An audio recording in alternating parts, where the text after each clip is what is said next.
Hi, everyone. This is one of my very first videos on YouTube. So it's a little tiny bit nerve-wracking, but um, I really wanted to share my message with those of you in the YouTube community, and because I think that the message helps people. So I'll just start at the beginning. When I was around 15 years old, I was really severely depressed. And I had stopped believing in God.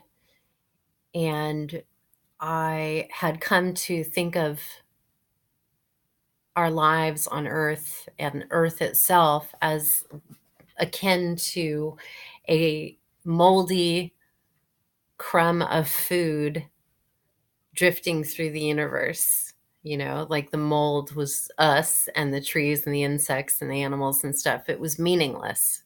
That's my way of translating it to meaninglessness. And of course, this led me even further into a terrible existential angst.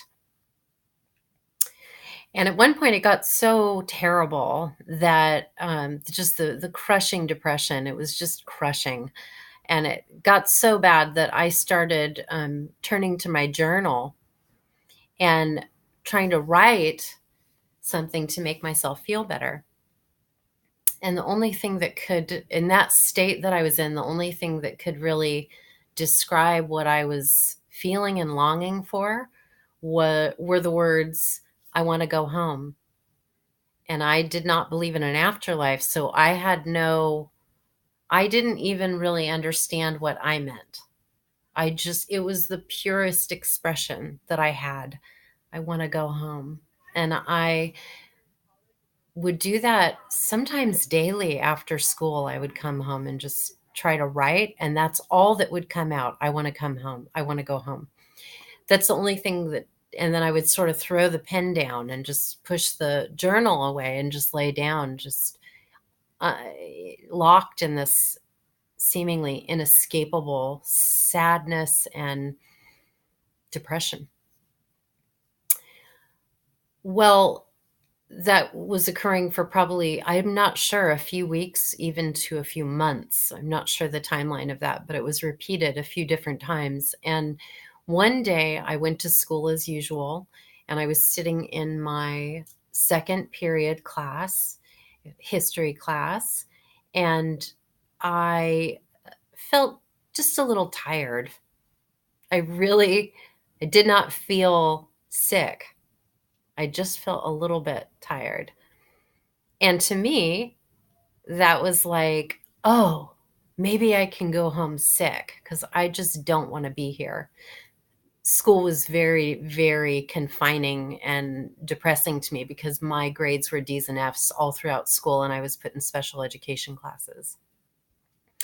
So we felt like I was failing, and I didn't want to be there. And so I raised my hand and told the teacher, "I think I'm sick. Can I go see the school nurse?" And he excused me, and I went to go see the school nurse. And the school nurse took my temperature, and I will never forget it. She went about her thing and, waiting for my thermometer to come to its time. And then she took it out of my mouth and looked at it, and she said, "Oh my God, you have a fever of 105. You need to go home now." I was completely shocked. First of all, I didn't know how dangerous at the time. All I heard was high fever. I mean, I heard her say 105, but that didn't mean anything to me because I I didn't know that 105 was dangerously high. I didn't know how dangerous it was. I knew nothing. I was only 15. So she called a parent, and the only parent that was reachable was my stepmother. I did not have a good relationship with my stepmother. It was a very difficult, very painful relationship. But my stepmother picked me up, and strangely, instead of taking me to an emergency room, which is probably what she should have done, she took me home and told me, gave me the keys and told me go into the house and don't touch anything and go straight to your room and lay down. She didn't want me to touch anything because she didn't want me getting everyone else sick with my germs. Okay, so I did as she asked, and I went into my bedroom and I laid down on my bed. And at that point, I got extremely tired. And this is about 11 a.m. in the morning, maybe earlier. I got extremely tired and I drifted into what I consider to be a state of delirium or something for a little while. I'm not sure how long it lasted. I'll return to that. So all I know is that I drifted into this state where the room faded out, all was black, and there was a very loud rumbling and buzzing. And it was like, I always describe it like it was as though a war had erupted over my rooftop or in my city. It was, or helicopters flying right over my roof. It was deafeningly loud. And I was confused in that state. That's the only thing I can say. My feeling was not really fear. It was more, what's going on? Like, what is this? Where am I? And then all of that faded away. And I found myself in a tunnel. And the sensation was that I was in water.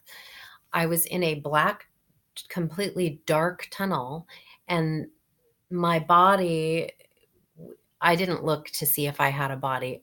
I just had the sensation that my body was moving down, like this is my body, moving down and coming up through a tunnel. And I remember distinctly thinking, I'm in water. This is so strange, but I can breathe.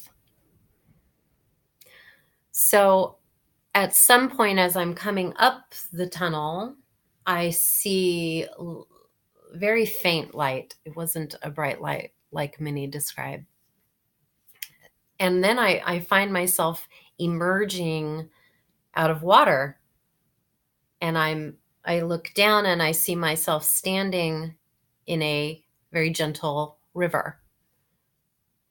And all around me is a very beautiful, very peaceful forest. And this is where it gets hard to describe because it was a rush of it was everything wrapped into one. It was instantly, it was like looking around at the forest, I was having the experience of remembering it and knowing it was my true home, like my truest home, and feeling immense awe and bliss and love and relief. And then all at once, all of this information became available to me. And I had the sensation that I already knew these answers. I already knew the information, but I had completely forgotten the information while I was on Earth. And it was wild. So it was like, oh my God, I instantly knew I never could die and that I was eternal. But I also saw even more powerful than that for me, because that was sort of a given for some reason in that state. Oh yeah, we never die. Of course, I forgot. But the other part was I saw how innocent I really was. And that was stunningly profound. I was totally blameless. I was pure